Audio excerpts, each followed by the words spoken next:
Förnybar energi har gått från hett till ifrågasatt. Vi sitter här med en investerare som kan marknaden. Vi vill lära oss mer om förnybar energi. Så I'm gonna say welcome to you, Richard Nourse from Schroders Greencoat.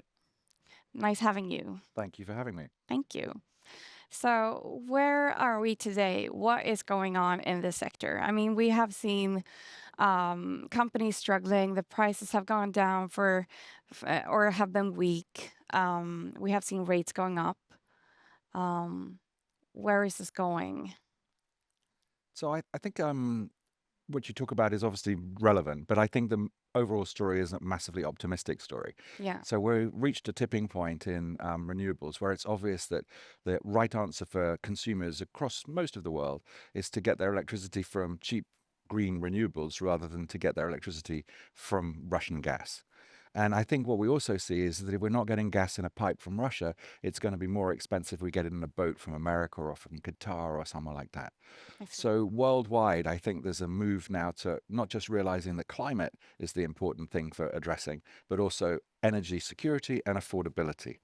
And now we're doing that at a price that just provides the stability that we missed last year when everybody started suffering with the bills in their own households. Yeah, and you've seen everything with the pandemic and manufacturing problems and supply chains. So indeed, Are we seeing that it's going up? It's going to get better?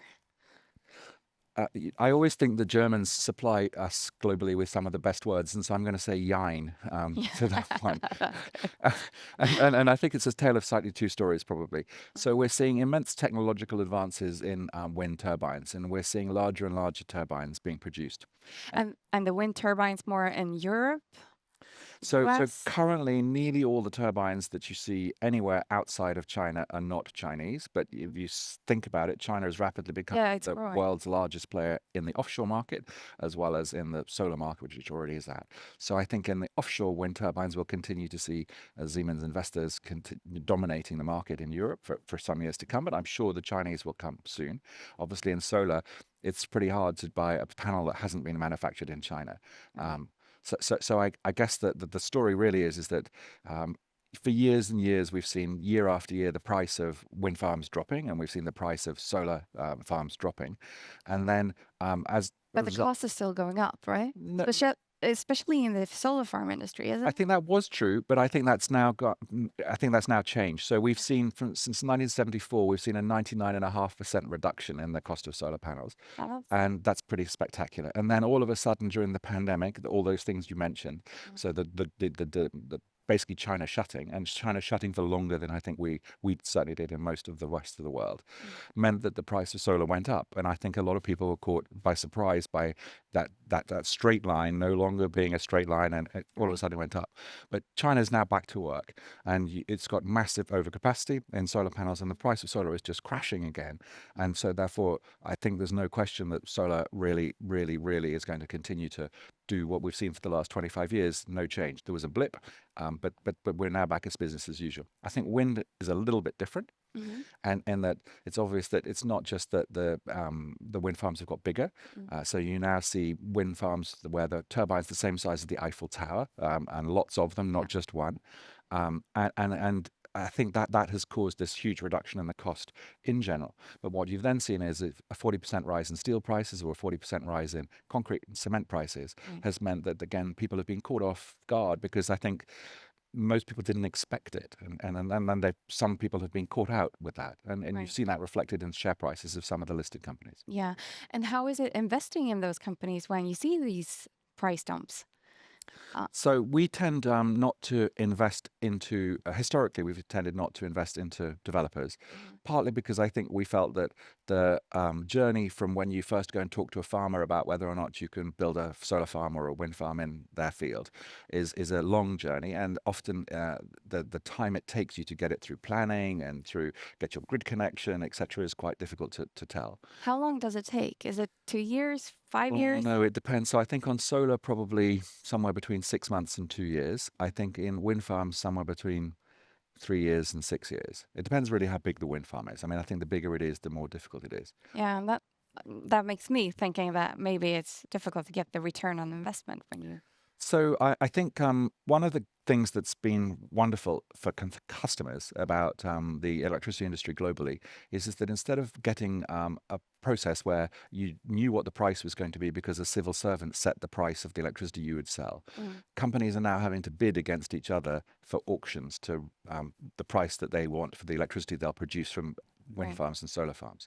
And that has been of massive benefit to customers. And so that value for customers has probably been taken away from the developers.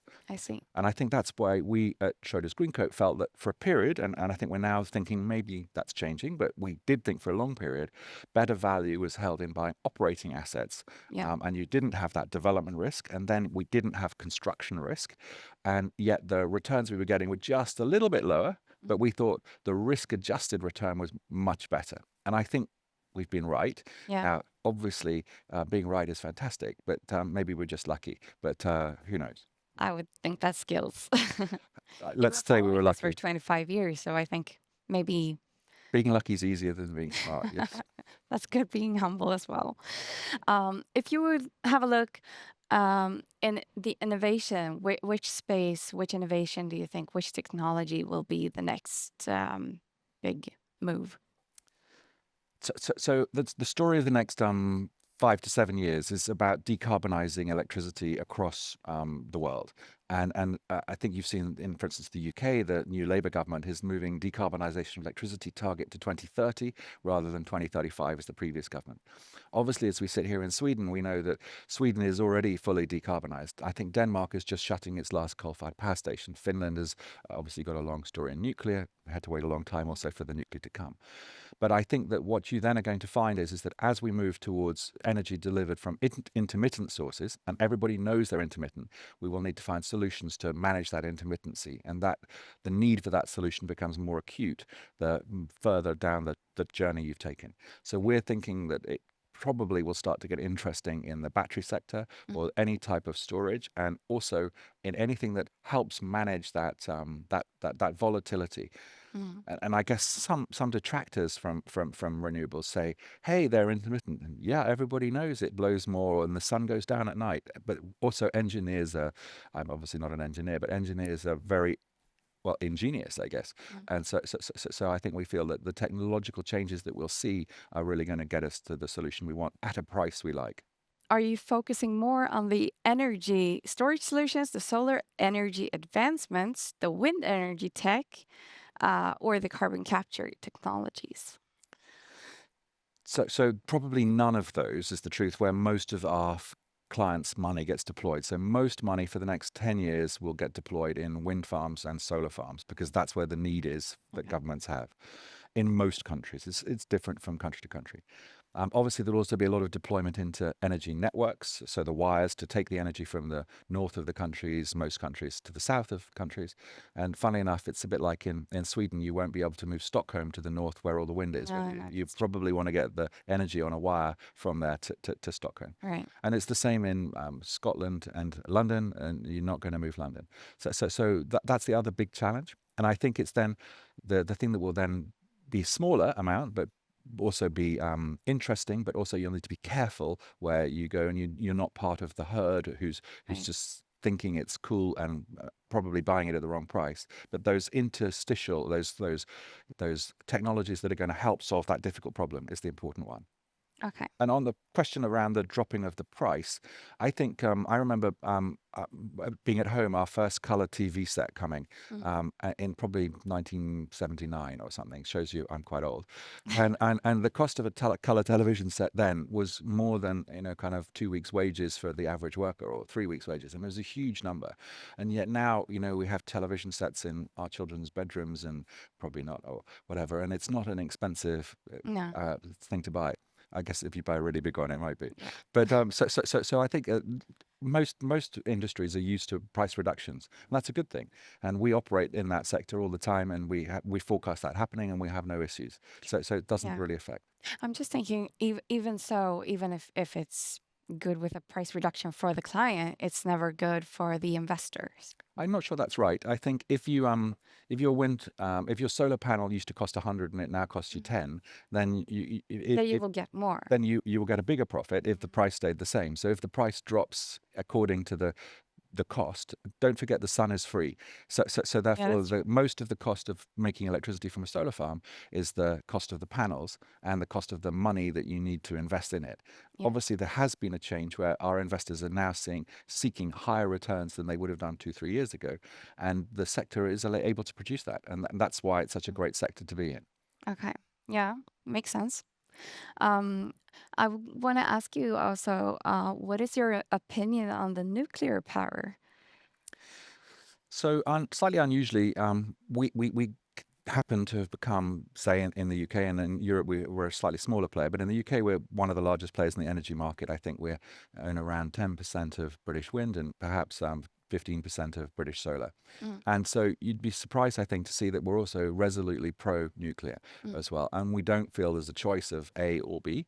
I think that what we should all be wanting as society is to set races where we don't have a dogmatic view as to what the right answer is before we see what happens. And clearly, the economics of this are the important thing, together with energy security and energy supply.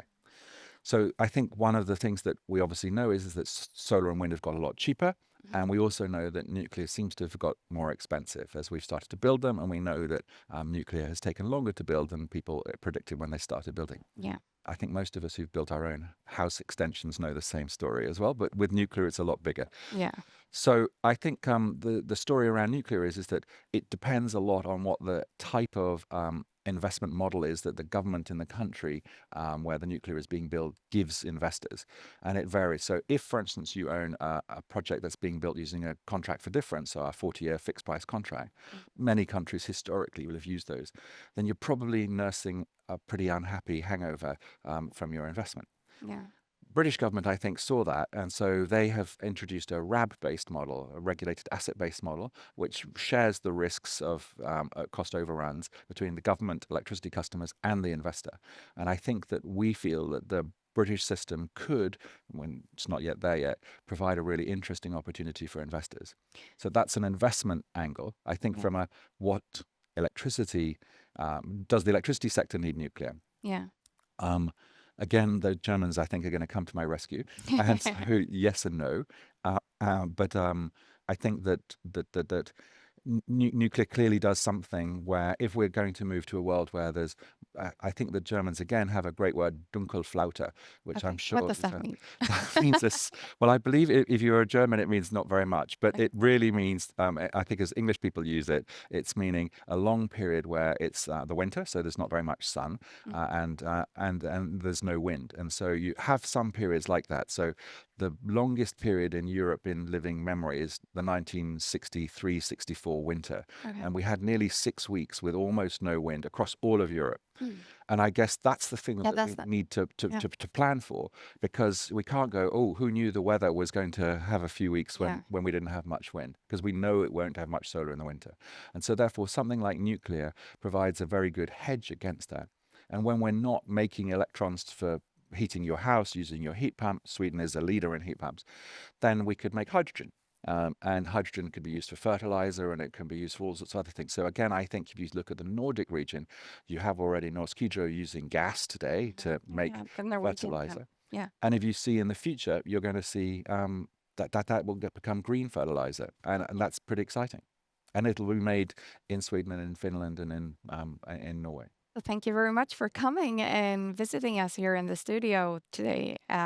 It has been a great time, and we've learned a lot. So thank you very much. A pleasure. Thank you for having me. Thank you, Richard. Thank you.